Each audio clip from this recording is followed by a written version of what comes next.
Okay, you know that moment. You finally hit send on your tax return. You lean back, breathe that huge sigh of relief. It's done. The weight is off your shoulders. And then, bam, a stray document shows up in the mail a week later. Or you wake up in the middle of the night realizing, oh no, I completely forgot that big deduction. Your stomach just drops. What do you do now? Is it too late? Is your tax fate sealed? Are you just stuck, forever kicking yourself over that missed credit? Well, here's some really unexpected good news, and honestly, it's a massive relief for so many people. No, your tax fate is absolutely not sealed. There's this powerful, though, often misunderstood tool designed precisely for these kinds of oops moments. It's called Form 1040X, the amended U.S. individual income tax return. Now, for a lot of folks, it sounds intimidating, right? Like this mysterious form wrapped up in dense IRS jargon, but it really doesn't have to be that way. And that's exactly what we're here to do in this deep dive. We're pulling back the curtain on Form 1040X. We're going to walk through it, section by section, trying to cut through some of that dense language and give you the really important stuff, the practical insights.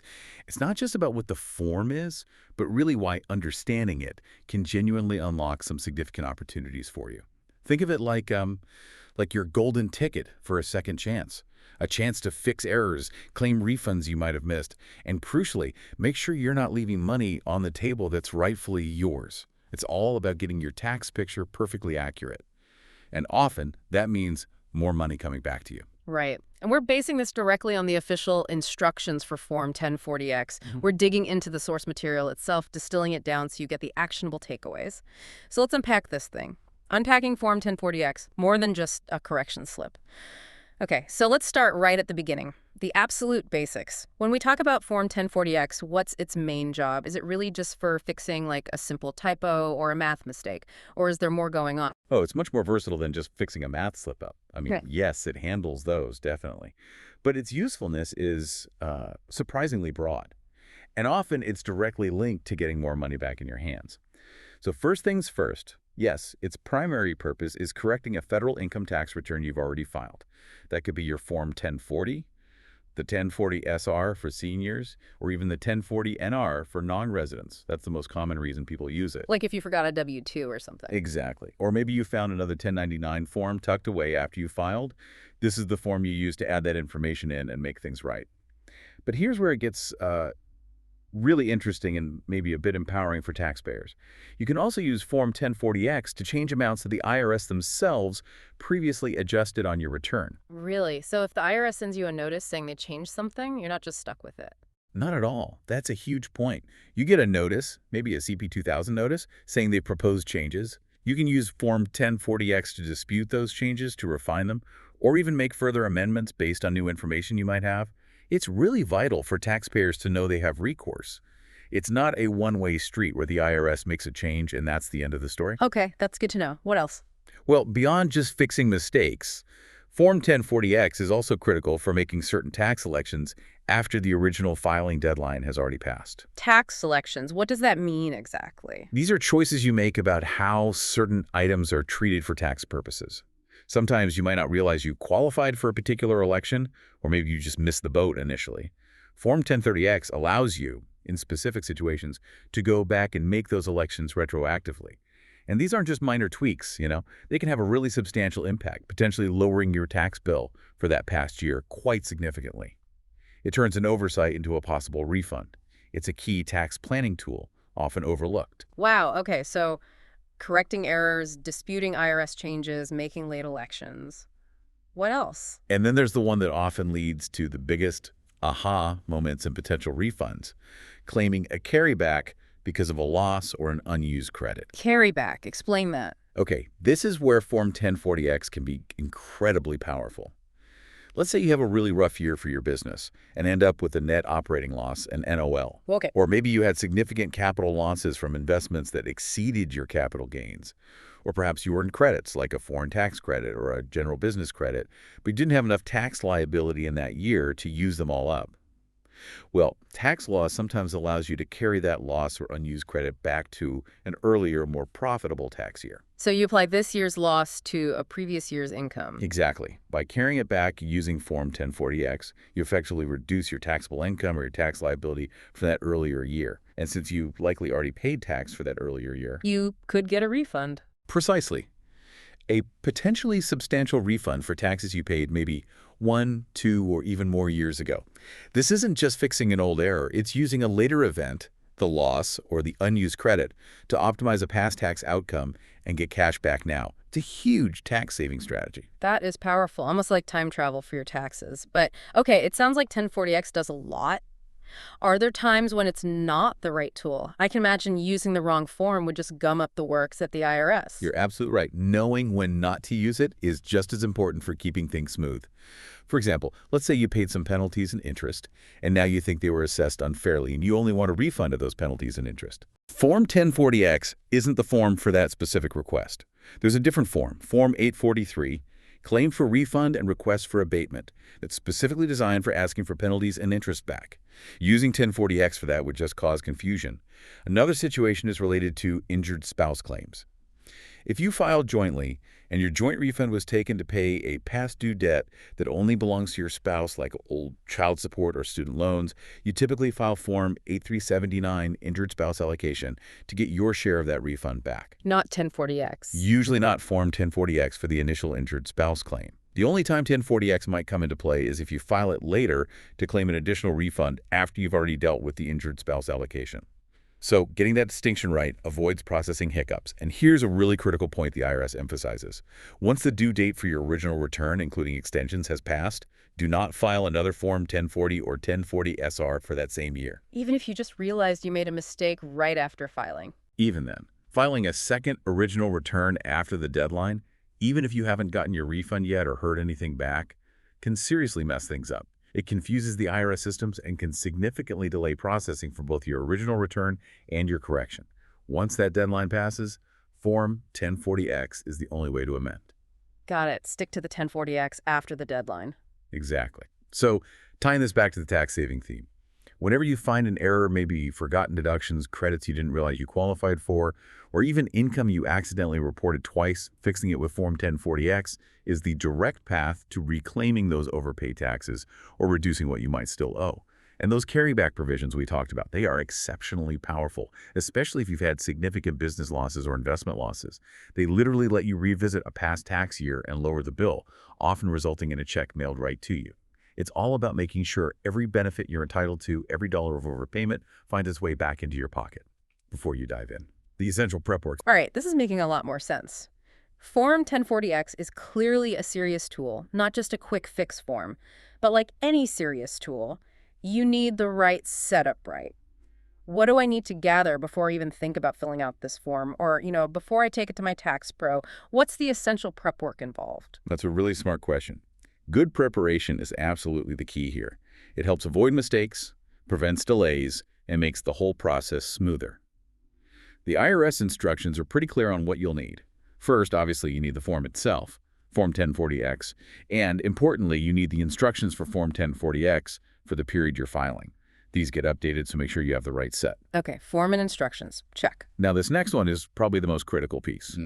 You absolutely need a copy of the original tax return that you're amending. The whole thing, like all the schedules and stuff? Yes, the complete return, Yeah. the original 1040, 1040 SR, or 1040 NR, plus all the supporting forms, schedules, and any worksheets you used when you first filed it. Why is that so important? Because Form 1040X, as we'll see, has columns. And column A requires you to enter the amounts exactly as they were on your original return, or as they were last adjusted by either you or the IRS. Without that original return in front of you, trying to accurately fill out column A is, well, it's basically guesswork, and it's almost guaranteed to be wrong. That original return is your baseline. Makes sense. What else? Beyond the original return, you'll also need any new or corrected documents that relate to the changes you're making. Like that forgotten W-2 we mentioned. Exactly. Or a corrected 1099 showing different investment income, or maybe receipts for deductions you initially missed. If you're now deciding to itemize deductions when you took the standard deduction before, you'll need to prepare a complete, corrected Schedule A to attach. It's all about having the paperwork to back up the new numbers you're putting on the form. It's also a good idea, if applicable, to have copies of any notices you've received from the IRS about adjustments they might have already made to that original return. Why those notices? Because if the IRS already changed, say, your reported income based on their records, then their adjusted amount becomes your starting point for column A, not necessarily the number you put on your very first filing. You need to amend based on the current official status of that tax year's return. This prevents confusion and ensures you're correcting the right figures. Okay, that's a subtle but important point. And here's another one that people sometimes miss. You should ideally have the instructions for the specific tax year of the original return you're amending, Wait, why? I have the 1040X instructions. because tax laws change. The rules for calculating certain deductions or credits might have been different in, say, 2021 compared to 2023. While the 1040X form itself is used across years, the underlying tax rules that governed your original calculation are specific to that year. So, referring back to the instructions for the year you're amending ensures you're applying the correct rules to your corrections. You can easily find prior year instructions archived on irs.gov. Ah, okay, that's smart. So check the rules for the year I'm fixing. Exactly. And the IRS actually gives a pretty practical tip in their instructions for managing all this. They suggest that many people find it helpful to first make the corrections directly in the margins of their copy of the original return. Like pencil in the changes on the old form first. Right. It helps you clearly see the difference, the net change, for each affected line. Then you can more easily transfer those net changes to column B of the Form 1040X. It's like making a rough draft, visualizing the impact before committing it to the official amendment form. It can really help prevent errors, especially if you have multiple changes. I like that, a methodical approach. So, okay, if I find mistakes on, say, both my 2021 and my 2022 returns, can I just use one 1040X to fix both years, or is it one form per year? That's a really important logistical point. No, you can't combine years. You absolutely must file a separate Form 1040X for each individual tax year you are amending. So 2 mistakes, 2 years means 2 separate 1040X forms. Correct. One for 2021, one for 2022. Each stands on its own. And this naturally leads to another critical point, often overlooked. Changing your federal return almost always means you'll need to amend your state tax return too. Oh, right, because Yeah. state taxes often start with federal numbers. Exactly. Many states use your federal adjusted gross income, AGI, or federal taxable income as the starting point for state calculations. So if you change your federal AGI on Form 1040X, that change will almost certainly ripple through to your state return. Don't forget that step. It could mean an additional state refund or potentially owing more sticky tax. You need to check your specific state's rules for amending. 3. The ticking clock. Understanding filing deadlines for amended returns. Okay, this is the part that probably gets a lot of people really interested, or maybe anxious. Deadlines.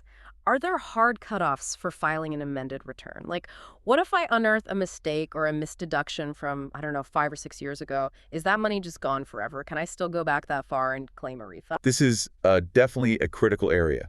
Understanding these deadlines is absolutely crucial, especially if you're hoping to claim a refund. Missing the deadline means you forfeit that potential money back, even if the error was legitimate. So yes, you absolutely need to pay attention to the timing rules. So what's the main rule? How long do I generally have?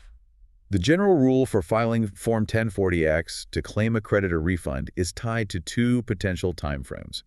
You must file it within the later of these 2 dates. 1, 3 years from the date you filed your original return. Or if you filed before the due date, it's 3 years from the due date, usually April 15th. Okay, 3 years from filing or the due date? Right.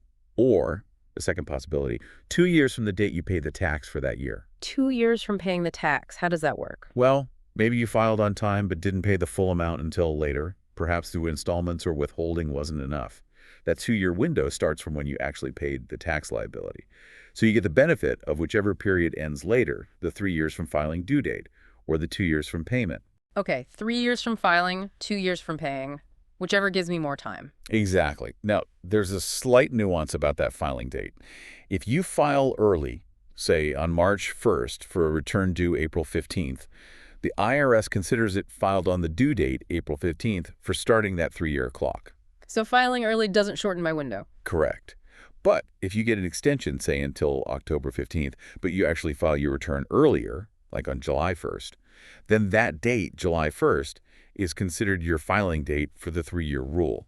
So the actual date the IRS receives, it matters if you file after the original due date, but before the extension deadline. Okay, that's a bit tricky, but makes sense. So that's the general rule. Are there exceptions? You mentioned carrybacks and stuff earlier. Do those have different timelines? Yes, and this is where some really valuable opportunities lie, especially for finding those overlooked tax benefits from years past.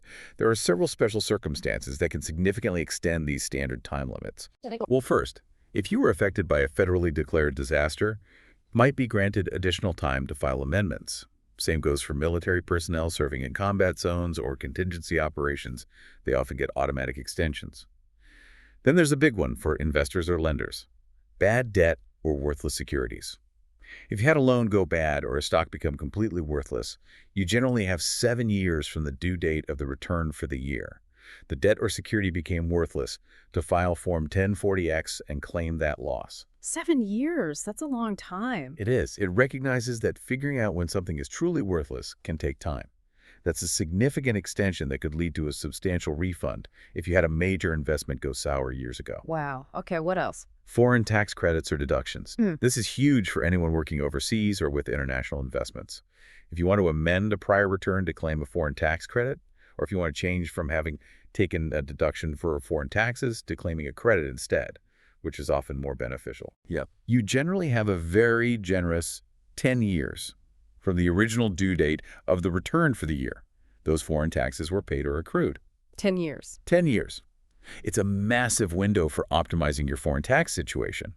Maybe you didn't realize you could claim the credit, or maybe taking the credit is much better than the deduction you took initially. This gives you ample time to fix that. However, a small caveat: if you're just claiming a foreign tax deduction or changing from a credit to a deduction, the standard 3-year, 2-year rule usually applies. So the type of foreign tax treatment matters for the deadline. Okay, 10 years for the credit is amazing. Anything else with long deadlines? Yes. Related to what we discussed earlier, loss or credit carrybacks. If you have a net operating loss, NOL, an unused general business credit, or an unused foreign tax credit that you want to carry back to a prior year, Right, to get that refund.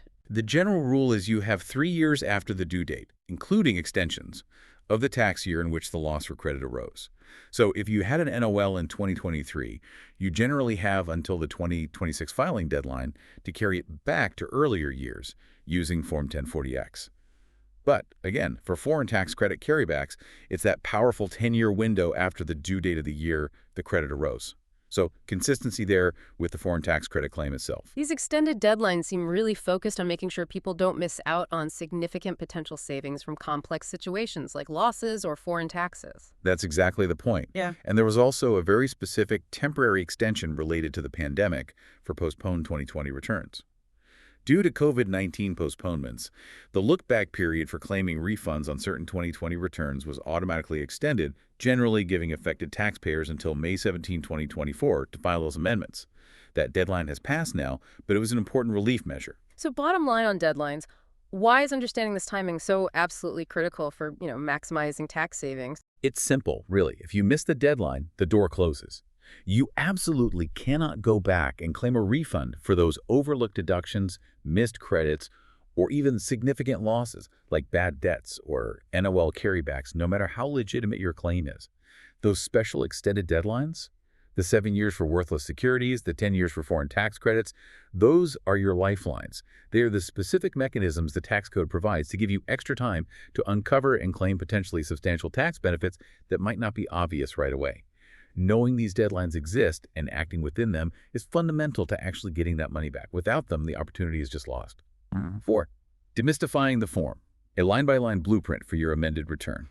Okay, that timing piece is super important. Got it. Now let's really get into the form itself, Form 1040X. This is where, like you said, the eyes can start to glaze over with all the lines and boxes, but it's also where the action happens, where we make the corrections and see the potential for tax savings. So walk us through it. Where do we even begin on the form? What's the flow? You're right, it can look a bit dense at first glance, but if we break it down logically, section by section, it's actually quite manageable. And understand that each part is key to making sure your amendment is correct and achieves what you want it to, whether that's fixing an error or claiming a refund. A. Top section. Your identity on the amended return. So right at the very top, the thing you do is enter the calendar year or fiscal year that you're amending. You check the box for the specific year, 2022, 2021, whatever it is. This immediately tells the IRS which tax return this correction applies to. Super important first step. Got it. Year first. Then, you fill in your basic identifying information, your name, current address, and your Social Security number, SSN, or, if applicable, your individual taxpayer identification number, ITIN. Accuracy here is crucial. If you filed a joint return originally, you need to list your names and SSNs in the exact same order as they appeared on that original 1040. This helps the IRS match things up smoothly. And use my current address, even if I move since I filed the original. Yes, definitely use your current address. That's where the IRS will send any correspondence or hopefully your refund check if you file on paper. There's also that little box for the presidential election campaign fund checkoff. Interestingly, if you didn't check the box on your original return, you can choose to check it on the 1040X to designate $3 to the fund. But I can't change my mind if I already checked it. Correct. You can't revoke a designation you already made, but you can add one if you forgot. It doesn't change your tax or your refund amount at all. It's just a designation. B, amended return filing status. A critical choice.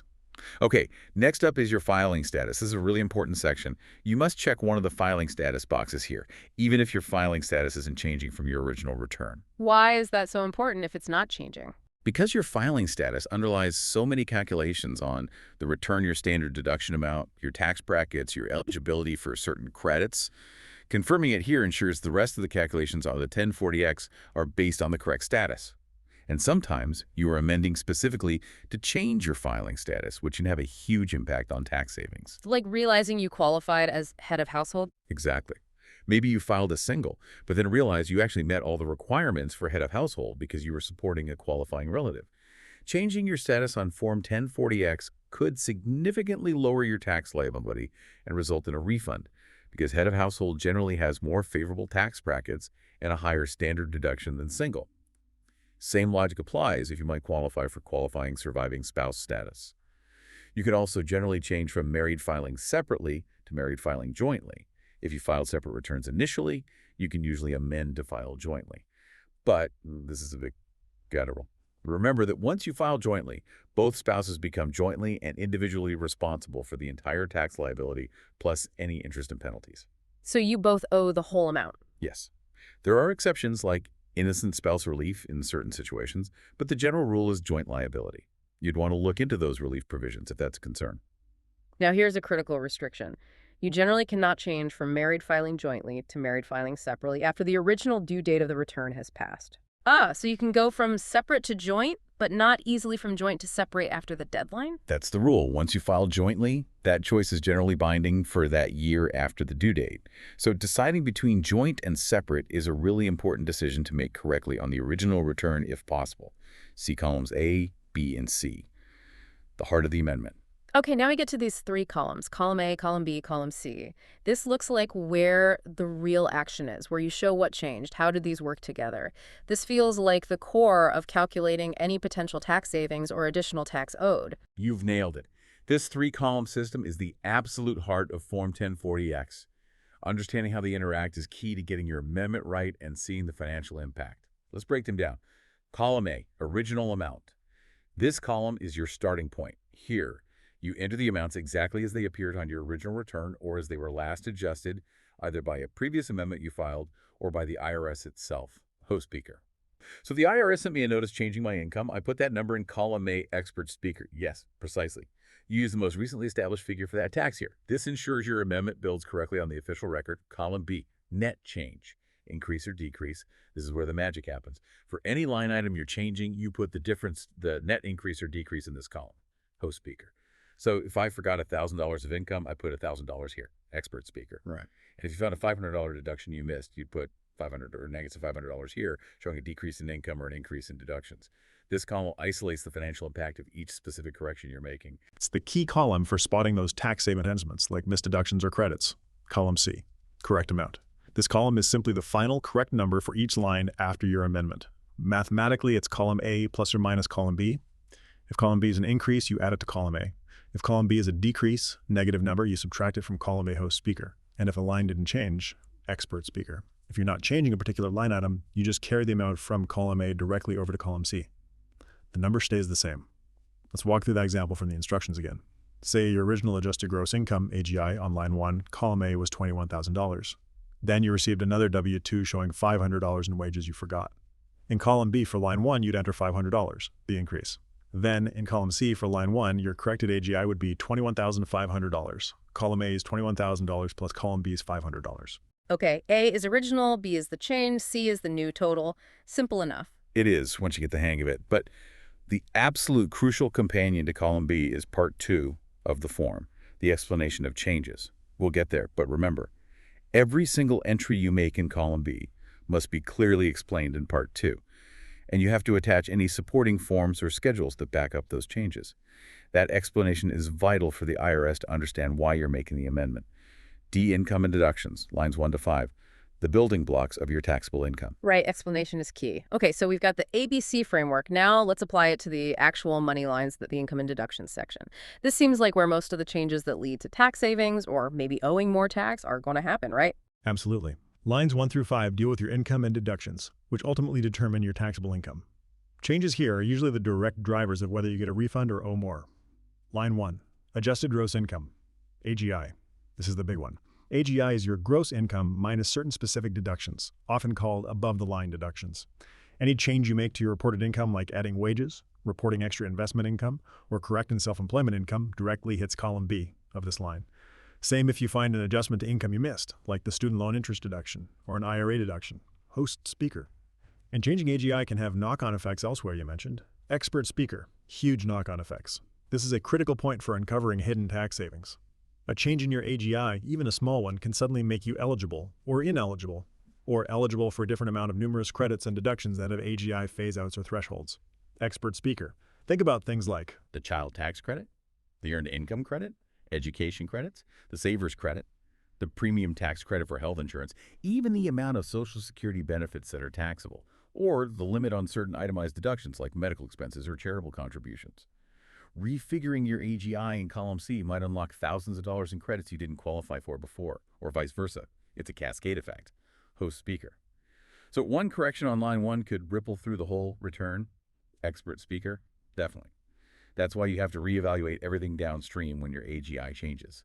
If you're adding wages, remember to attach the corrected W-2. If you're changing an IRA deduction, you might need to attach Form AT-606 for non-deductible contributions. Details matter. Line 2. Itemized deductions or standard deduction. This is another prime area for finding tax savings through amendments. Line 2.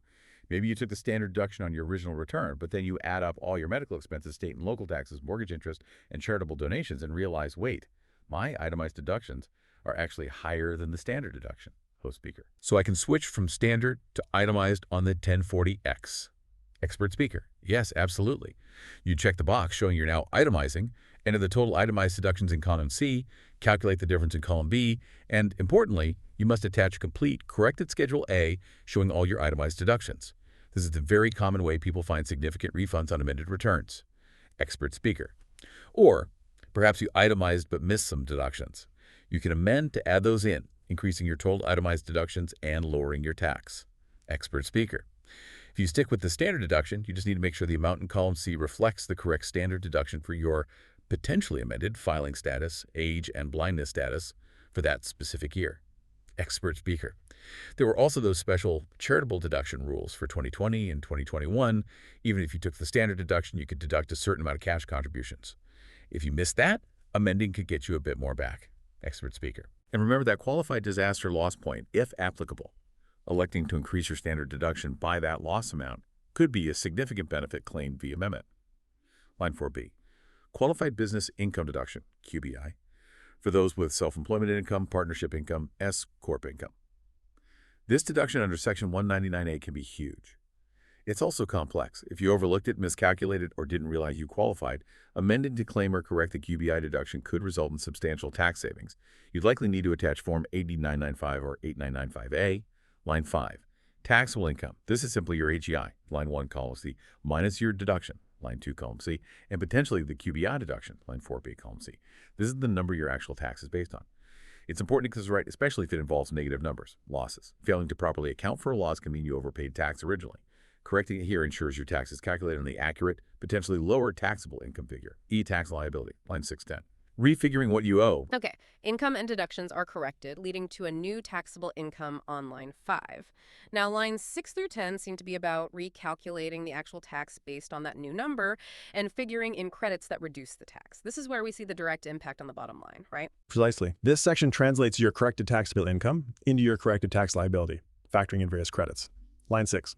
Tax. Here's where you recalculate your income tax based on the corrected taxable income from line 5, column C. You'll generally use the tax computation method appropriate for that year and your income situation. Maybe the tax tables, maybe the qualified dividends and capital gain tax worksheet. Maybe Schedule J for farmers or Schedule D for capital gains. Host speaker? Do I need to redo those worksheets or schedules? Expert speaker? Yes, if your changes affect them. For example, if you added significant capital gains, you need to redo the Schedule D calculation and potentially the worksheet to figure the tax correctly. You'd then attach the corrected schedule or worksheet to your 1040-DAX. Getting this tax recalculation right is obviously fundamental. Line 7, non-refundable credits. These are valuable because they directly reduce your tax dollar for dollar, but only down to zero. They can't give you a refund themselves. Examples include the Child Independent Care Credit, education credits, like the Lifetime Learning Credit, the Retirement Savings Contributions Credit, Savers Credit, and the non-refundable portion of the Child Tax Credit, Host Speaker. And if my AGI changed, expertspeaker.k, you must refigure these credits. Many non-refundable credits have AGI limitations. A lower AGI might mean you now qualify for a credit you didn't before, or qualify for a larger amount. A higher AGI might reduce or eliminate a credit you previously claimed. Recalculating these accurately is key to maximizing tax savings or ensuring you report the correct liability.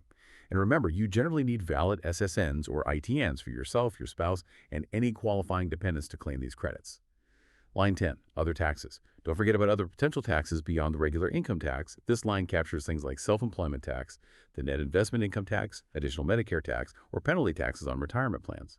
If your changes affected the income subject to these taxes, like unreported self-employment income, you must recalculate these other taxes as well. Host speaker. So if I add business income, I probably need to recalculate my self-employment tax too. Expert speaker. Almost certainly. You'd need to complete a corrected Schedule SE, self-employment tax, and attach it, reporting the corrected amount on line 10. Same if changes affect your investment income for the net investment income tax, Form 8960, or wages subject to additional Medicare tax, Form 8959. Accuracy across all tax types is crucial. F, payments, lines 1217, all the money you've already sent in. Okay, tax liability recalculated.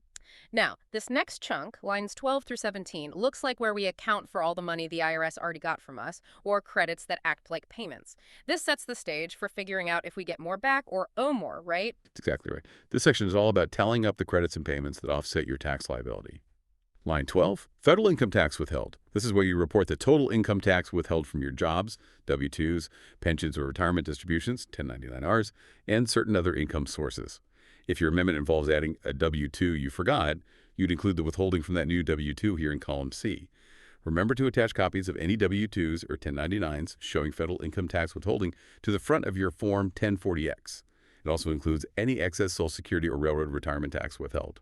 Line 13, estimated tax payments. This line is for any quarterly estimated tax payments you made for the year you're amending. It also includes any overpayment from the previous year's return that you specifically elected to have applied to this year's estimated tax. Line 14, earned income credit, EIC. This is a big one because the EIC is refundable. That means even if you owe zero tax, you can still get this credit back as cash. Host speaker. And changes to income affect this one too. Expert speaker. Significantly. EIC eligibility and the amount you receive are heavily dependent on your AGI and earned income. If your amendment changes those numbers, you absolutely must recalculate your EIC. You might become eligible when you weren't before, or the amount could go up or down. This is a major source of refunds for qualifying low to moderate income working families, so double-checking it upon amendment is vital. Again, valid SSNs are required for you, your spouse, if filing jointly, and qualifying children. There's also a special election regarding non-taxable combat pay that can affect EIC, which might be relevant if amending. Line 15, other refundable credits. This line totals up other credits that can give you money back even if they exceed your tax liability. Key examples include the refundable portion of the child tax credit, calculated on Schedule 8812, the premium tax credit for marketplace health insurance, Form 8962, and the American Opportunity Tax Credit. A portion is refundable. Host speaker. So if I missed claiming one of these. Expert speaker. Amending to claim it could lead directly to a refund check. These are powerful credits. You need to recalculate them based on your corrected income and attach the relevant supporting forms or schedules, like Schedule 8812 or Form 8962. Line 16. Amount paid with extension or tax return. Here, you put the total amount of tax you actually paid when you filed your original return, or when you filed an extension request, Form 4868. It also includes any additional tax payments you made after filing the original return, but before filing this amendment. Expert speaker. Now, here's a very important instruction. Do not include payments of interest or penalties on this line. Only include payments of the tax itself. Including interest or penalty payments here is a common error that will mess up the calculation of your refund or balance due. Host speaker. Got it. Tax payments only on line 16. Line 17. Total payments. This is simply the sum of all the payments and refundable credits you listed on lines 12 through 16. This represents the total amount considered paid toward your tax liability for the year based on your amended figures. G. Refund or amount you owe. Lines 18-23. The final calculation. All right, this feels like the moment of truth. Lines 18 through 23. After figuring the new tax and tallying all the payments and credits, this is where we find out. Do I get more money back, or do I now owe the IRS? Everyone probably jumps to this section first. It's definitely the bottom line where everything comes together. Let's walk through it carefully. Line 18. Overpayment from original return. This line requires careful attention. Here, you enter the amount of the overpayment shown on your original return. This includes any refund you already received or any amount you were originally due, even if you haven't received it yet. Host speaker.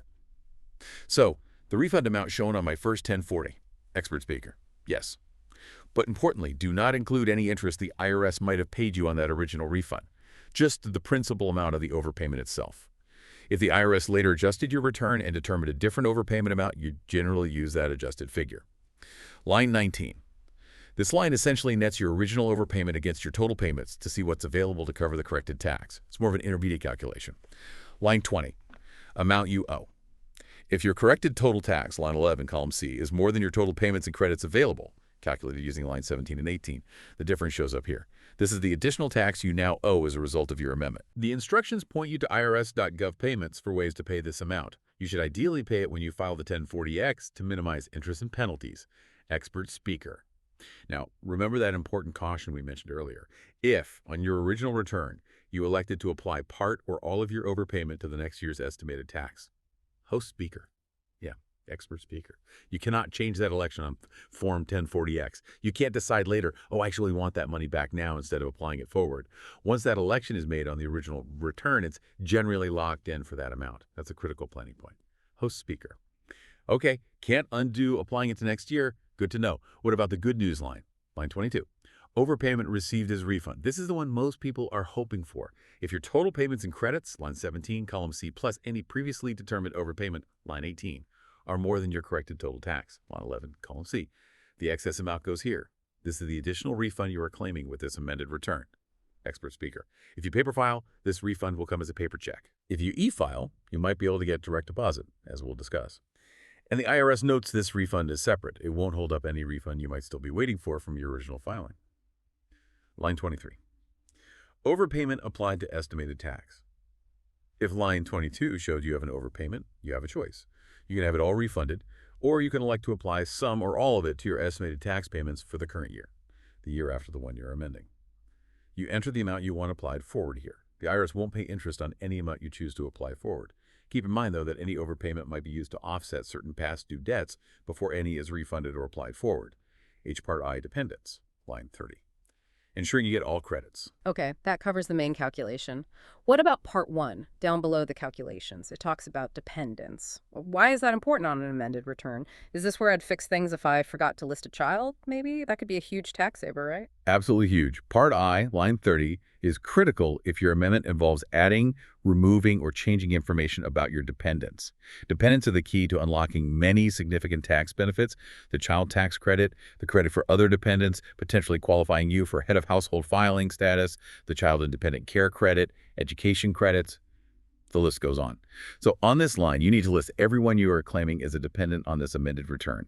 You need to provide their full name, SSN or ITIN, their relationship to you, and check boxes if they qualify for the child tax credit or the credit for other dependents. So even if they were on the original return, I list them again here if I'm filing an amendment. Yes. You list all dependents claimed on the corrected return. This gives the IRS the complete, updated picture of who qualifies you for dependent-related benefits based on your amendment. If you're adding a dependent you missed originally, this is where they officially appear on the amended return, allowing you to then claim the related credits you missed. It's a direct link to potential tax savings if a dependent was initially overlooked. 1. Part 2. Explanation of changes.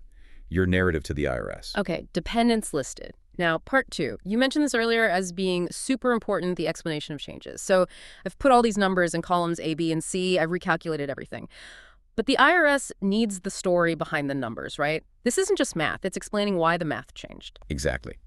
You can't overstate the importance of Part 2. This is your direct communication with the IRS reviewer explaining precisely what you changed and why. A clear, concise, and well-supported explanation here can make the difference between a smooth processing experience and delays or questions from the IRS. You need to provide a specific explanation for every single change you reflected in column B of the main form. Don't just say, "made corrections." Be specific. Can you give some examples of good explanations? Sure, the instructions provide some good ones, like to report additional wages from Form W-2 received after return was filed, and you attach that W-2. To claim the child tax credit for qualifying child's name, SSN child's SSN, inadvertently omitted from original return. This directly points to a missed tax saving. To change filing status from single to head of household based on qualifying child's name living with me. To carry back a net operating loss from tax year of loss. To claim the American Opportunity Tax Credit for qualified education expenses initially overlooked. Attach Form 8863. To correct amount of medical expenses claimed on Schedule A. Attach corrected Schedule A. See the pattern. Be specific about what changed, why it changed, and reference any attached forms or schedules that support the change. If a change affects multiple lines, explain the root cause. So the clearer and more detailed I am here, the better. Absolutely. Think of the IRS employee reviewing this. Make it easy for them to understand and verify your changes. Attach copies of any documents that prove the change, corrected 1099s, new W-2s, closing statements, receipts if necessary, relevant forms and schedules. A well-documented Part 2 speeds things up considerably and increases the likelihood your amendment and any resulting refund is processed without a hitch. Part 3, direct deposit for e-filed Form 1040X only. A modern convenience. All right, Part 3 looks interesting, direct deposit. You mentioned this briefly. This sounds like a much-needed upgrade, especially if I'm expecting a refund. Waiting for a paper check can feel like It forever. really is a great improvement. This feature allowing direct deposit for refunds from electronically filed Form 1040X returns is relatively new, available for tax year 2021 and forward since early 2023. It definitely speeds up getting your refund compared to waiting for the mail. So how does it work? If you e-file your 1040X and you're due a refund, shown on line 22, you can provide your bank account information right there in Part 3. You'll need the routing number, account number, and specify whether it's a checking or savings account. You can choose to have the entire refund deposited into one account. Or there's an option, using Form 8888 allocation of refund, to split the refund among up to 3 different accounts if you prefer. Can I have it sent to my tax preparer's account? No, that's a key rule. The direct deposit account must be in your name or your spouse's name if filing jointly. It cannot be your preparer's account. This is a safeguard for taxpayers. What happens if I mess up the account number? If there's any issue with the account information you provide, maybe a typo in the number or the account has been closed, the direct deposit will likely fail. In that case, the IRS will simply default to mailing a paper check to the address they have on file for you. So while convenient, double-checking those routing and account numbers for accuracy is really important if you want that speedy direct deposit. C. Important logistics. Signing, submitting, and tracking. Okay, we've meticulously filled out the form, explained all the changes, maybe even set up direct deposit. We've done the heavy lifting. Now for those crucial final steps, actually signing it, sending it off correctly, and then the waiting game, tracking it to see when that refund might arrive. What do we need to know here? You're right. These final logistical steps are just as critical as getting the numbers right. An unsigned return, for instance, isn't valid. Signing your return. First off, you must sign and date the Form 1040X. If it's a joint return, both spouses must sign and date it for it to be considered valid. If one spouse is unable to sign for some reason, like illness or absence, there are specific procedures involving power of attorney or other statements. If you're filing as a surviving spouse, you sign and write "filing as surviving spouse" in the signature area. Host speaker. What about that IPPI thing? Identity Protection PIN. Expert speaker. Yes, very important. If the IRS has issued you an Identity Protection Personal Identification Number, IPPIN, a 6-digit number they send annually to victims of identity theft or those enrolled in the program, you must enter that current year's IPPIN on your Form 1040X. This applies whether you file electronically or on paper. If it's a joint return, both spouses need to enter their respective IPPINs if they each received one. Forgetting it can cause significant processing delays or rejection, especially with e-filing. Remember, you get a new IPPIN each year, usually by mid-January. Host speaker. And for e-filing, how does the signature work? Expert speaker. For e-filing, you'll use an electronic signature method. This is usually either a self-select PIN, a 5-digit number you choose yourself, or, if using a tax professional, a practitioner PI. The system verifies your identity using information like your prior year adjusted gross income, AGI, or your prior year self-select PIN, pay preparer. If you paid someone to prepare your Form 1040X, they generally must sign the return in the Paid Preparer Use Only section and include their Preparer Tax Identification Number, PTIN. Make sure they give you a copy of the completed and signed return for your records. Assembling your return for paper filing. How you put the papers together actually matters for IRS processing. Form 1040X should be on top. Behind it, you should attach any corrected forms or schedules like a new Schedule A or Schedule D in the order of their attachment sequence number, which is usually printed in the upper right corner of the form. Any supporting statement should follow the schedule they relate to. Host speaker. Do I attach my original 1040? Expert speaker. Generally, no. Do not attach a copy of your original return or prior correspondence unless the 1040X instructions specifically tell you to for a particular reason. The main things you attach are the forms and schedules that support the changes you made, and any W-2s or 1099s showing withholding. Those usually get attached to the front of the 1040X while other schedules go behind. Where to file. You've got two main options now. Electronic filing is available for Form 1040X for recent tax years, usually the current year and the prior 2 or 3 years. The IRS strongly encourages e-filing as it's faster, more accurate, and you get confirmation it was received. You can usually do this through tax software or tax professional. Host speaker. And if I'm about to file on paper, expert speaker. For paper filing, the mailing address depends on where you live, your state. The Form 1040X instructions have a specific chart showing which IRS service center address to use based on your state. There might be different addresses if you're responding to a specific IRS notice, filing with a Form 1040NR for non-residents, or have a foreign address. Use the correct address. You can use the U.S. Postal Service or an IRS-designated private delivery service like UPS or FedEx, but PDSs often can't deliver to P.O. boxes, so check the specific street addresses listed on irs.gov if using a PDS. Tracking your amended return. Okay, you've sent it off. Now what? Patience is key.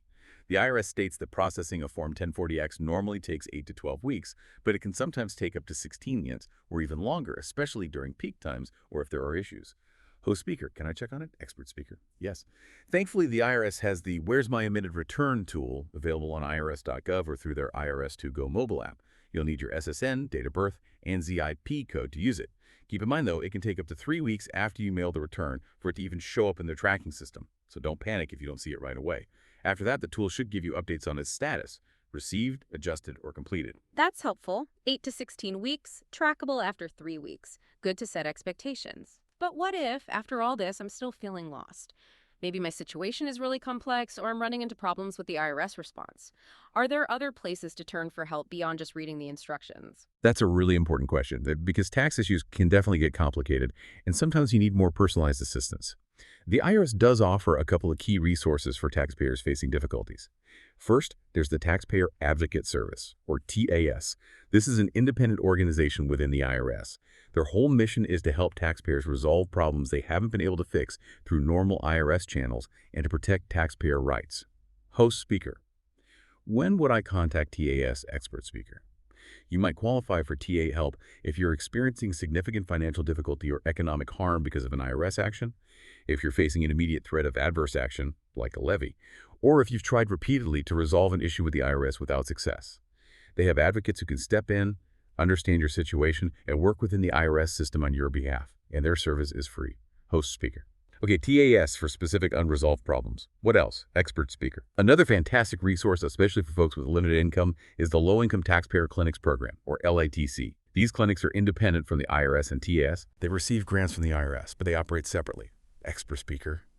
LITCs represent individuals whose income is below a certain level, based on household size, and who need help dealing with tax disputes with the IRS.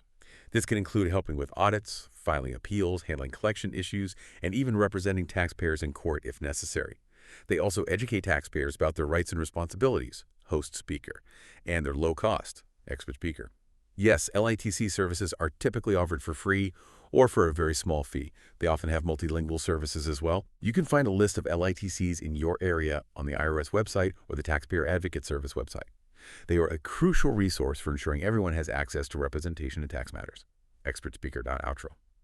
So when you really step back and look at it, Form 1040X is so much more than just a form for correcting a typo. It's truly a fundamental tool for ensuring your tax situation is accurate and optimized. It's about claiming every deduction and credit you're legally entitled to, fixing errors that might have cost you money, preventing unnecessary penalties, and sometimes, like with carrybacks, strategically using provisions in the law to get significant refunds. Understanding how to navigate these instructions and use this form effectively, that can genuinely be a powerful tax-saving skill. It really embodies that second chance to get your financial picture right with the IRS. Absolutely. I think this deep dive really highlights that the tax system, while definitely complex, isn't necessarily rigid or unforgiving. There are established pathways like Form 1040X to correct mistakes and optimize your outcome. So the big takeaway for everyone listening should be, don't be afraid to revisit your past tax returns if you have that nagging feeling something was missed or reported incorrectly. That forgotten deduction, that credit you didn't know about, that loss you didn't claim properly, it could literally mean money back in your pocket, just waiting for you to claim it by understanding this process. So here's a final thought to leave you with as you mull over your own tax history. Considering all the complexities we've touched on how AGI changes can cascade, the different types of deductions and credits, those long deadlines for specific situations like bad debts or foreign taxes, what seemingly small detail might you have overlooked on a prior year's return? What hidden opportunity might be waiting there, discoverable only by taking a second look through the lens of Form 1040X, potentially leading to a surprising and welcome refund? It might just be worth digging out those old files and taking a look.